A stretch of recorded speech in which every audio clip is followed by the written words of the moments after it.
Railway जो आपका 84 साल के बाद किसी सांसद ने उसको चलाने का काम नहीं किया। इधर 8 के बाद किसी सांसद ने सुपौल जिला में जो है रेलवे का चलाचल प्रारंभ नहीं किया, मैंने उसको किया। पब्लिक का कहना है, आरोप है कि सर जितने के बाद जाते हैं तो ग्राउंड पे उतरते नहीं है, पब्लिक को देखते नहीं, उनको क्या कहिएगा आप? जनता को दोबारा क्यों चुनेगी? आप में क्या ऐसा है जो युवा को नहीं चुन करके जनता आपको ही चुनेगी? क्या ऐसा आप में है? हमारे इस जिला में पहले से ही 6 NH था, 2 NH के लिए मैंने प्रयास किया।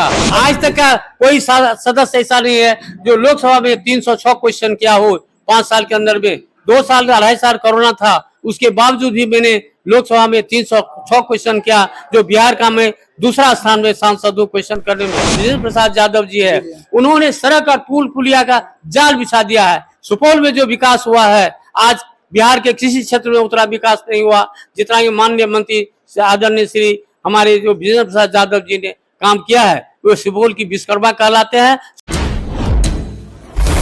नमस्कार, आप देख रहे हैं पब्लिक खबर 24 में हूं आपके साथ प्रमोद कुमार। इस वक्त मेरी मौजूदगी है बिहार के सुपौल जिले में, लोकसभा क्षेत्र जो कि सुपौल हॉट सीट कहे जाते हैं।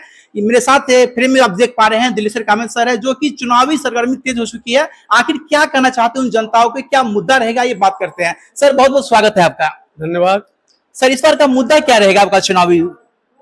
देखिए, चुनावी मुद्दा मेरा है विकास। जी जी। सबसे पहले मैं रेलवे को प्राथमिकता दूंगा। जी जी। पहले भी मैंने रेलवे को प्राथमिकता दी थी। जी जी। इस सुपौल जिला में कोई रेलवे नहीं था, रेलगाड़ी नहीं चल रही थी। 1934 के भूकंप में रेल ध्वस्त हुआ था और जो कोसी में ब्रिज था, रेल लाइन था, सारा ध्वस्त हो गया था। उसके बाद 2008 में जो है प्रलयकारी बाढ़ आई थी। बाढ़ में आपको फारबिसगंज से लेके सहरसा तक रेल लाइन ध्वस्त था और रेल चलाचल बंद था। मेरी पहली प्राथमिकता रही इसको चलाने का। 84 वर्षों के बाद मैंने उस कोसी नदी पर जो ब्रिज में बीज लग गया था, उसको उस पर रेल की पटरी बिछा करके सहरसा से निर्मली तक का पहले रेल लाइन का निर्माण करा करके इसको माननीय मुख्यमंत्री आदरणीय नरेंद्र मोदी के कर कमलों के द्वारा उसको शुभारंभ करने का काम किया और इस कोसी क्षेत्र की जनता को उस मिथिला की जनता क्षेत्र की जनता से जोड़ने का काम किया और यहाँ की जनता को सारे देश के अन्य राज्यों से जोड़ने का काम किया। और यह जो 2008 में ध्वस्त हुआ था इस महाप्रलयकारी बाढ़ में, उसको भी बड़ी लाइन में इस जो सुपौल से लेके आपको फारबिसगंज तक रेल लाइन का निर्माण करा करके उस पर 5 जोड़ी ट्रेन दरभंगा से लेके फारबिसगंज तक, 5 जोड़ी ट्रेन सरायगढ़ से लेके सहरसा तक, दरभंगा से लेके सहरसा तक चल रही है। 3 ठो मेल एक्सप्रेस ट्रेन चल रही है। सुपौल से अररिया गलगलिया नई रेल परियोजनाएं का काम बहुत तेजी से बढ़ रहा है। प्रतापगंज में रेक पॉइंट का निर्माण करके वह भी काम प्रारंभ होने जा रहा है। देश का कुछ पब्लिक का कहना है, आरोप है कि सर जितने के बाद जाते हैं तो ग्राउंड पे उतरते नहीं है, पब्लिक को देखते नहीं, उनको क्या कहिएगा आप सर? देखिए, ऐसी बात नहीं है। हमारे इस लोकसभा में 234 पंचायत है। 234 पंचायतों का मैं भ्रमण किया हूँ और हम समझते हैं जैसा अन्य सांसद नहीं है जो सभी पंचायतों का भ्रमण कर सके, लेकिन मैंने 234 पंचायतों का भ्रमण किया और एक पंचायत में 3 से 4 टोला और जहां महत्वपूर्ण टोला था उसमें बैठकर जनता से संपर्क करने का काम किया है। जनता चाहती है, उनकी इच्छा रहती है जो घर घर जाए।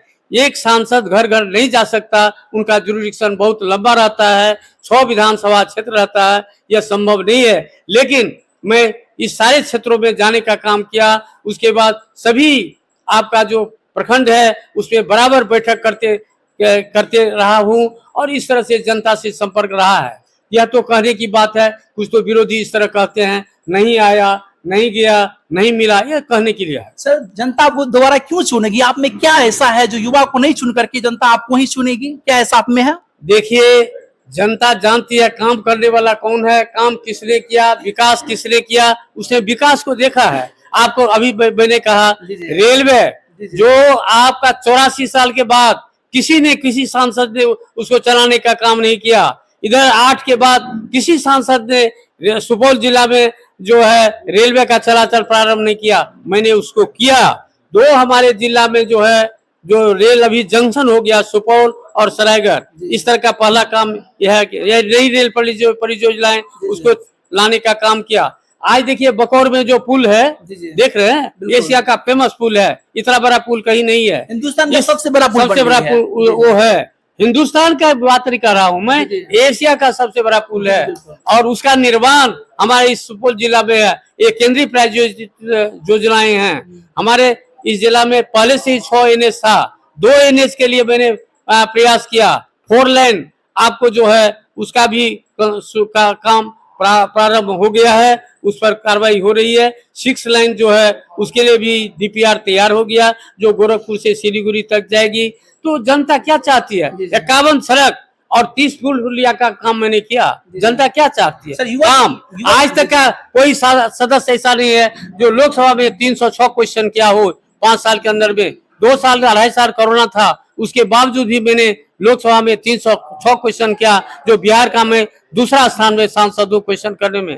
तो जनता काम चाहती है, विकास चाहती है। हमारे यहाँ जो माननीय मंत्री आदरणीय विजेंद्र प्रसाद यादव जी है, उन्होंने सड़क और पुल पुलिया का जाल बिछा दिया है। सुपौल में जो विकास हुआ है, आज बिहार के किसी क्षेत्र में उतना विकास नहीं हुआ जितना ये माननीय मंत्री आदरणीय श्री हमारे जो विजेंद्र प्रसाद यादव जी ने काम किया है। वो सुपौल की विश्वकर्मा कहलाते हैं। सुपौल क्षेत्र क्या ही नहीं, पूरे इस कोसी क्षेत्र के विकास के लिए उन्होंने काम किया है, विकास हो रहा है। इसलिए जो जनता चाहती है, काफी खुश है जो पुनः मुझे दोबारा ये मौका दिया। हमारे NDA के घटक दल जो है वो भी हमारे काम को देखते हुए पुनः मुझे प्रत्याशी बनाने का काम किया। क्या लगता है इस बार फिर 400 पार लगभग? इस बार 4 लाख के पार होना है। जनता ने निश्चय कर लिया है कि हम लोग 4 लाख के पार करेंगे। बिहार में 40 में 40 सीट आएगी और हमारे नरेंद्र मोदी भाई का उसका 400 का पार होगा। ये तो क्या संदेश रहेगा सर बिहार वासियों के लिए, सुपौल जिला करके खास करके? सुपौल वासियों को मैं संदेश देता हूँ, जो आप यदि अपने सांसद को चुन के भेजते हैं तो आपका सांसद इस सुपौल जिला का, सुपौल संसदीय क्षेत्र का सर्वांगीण विकास करेगा। जो अधूरा काम रह गया, जैसे एक अधूरा काम रह गया, आपको सरायगढ़ से लेकर नई दिल्ली ट्रेन, सरायगढ़ से लेकर के अन्य सुपौल से लेकर के अन्य भारत के क्षेत्रों को जोड़ना, यह मेरी पहली प्राथमिकता होगी। मैं उसको जोड़ने का काम करूंगा। जो प्रतापगंज से भीमनगर जो रेल लाइन 1934 में ध्वस्त हुआ था और आज तक कुछ नहीं हुआ, मैंने उसको सर्वे कराया और सर्वे कराने के बाद मेरी प्राथमिकता रहेगी उस रेल परियोजना को भी चलाने का। इस तरह बहुत सारी ऐसे काम हैं जो अधूरा रह गया है और उसको मैं पूरा करूंगा और क्षेत्र का विकास करूंगा। बहुत बहुत धन्यवाद समय देने के लिए सर। धन्यवाद। तो ये थे मेरे साथ सर, जिसको आपने सुना, जो कि हर सवालों का जवाब बेबाकी से दिया। क्या काम करेंगे, युवाओं के लिए क्या लेकर के आएंगे और इसका क्या मोनोपोलियो है। फिलहाल आप देख रहे थे पब्लिक खबर 24 में प्रमोद कुमार। धन्यवाद, जय हिंद।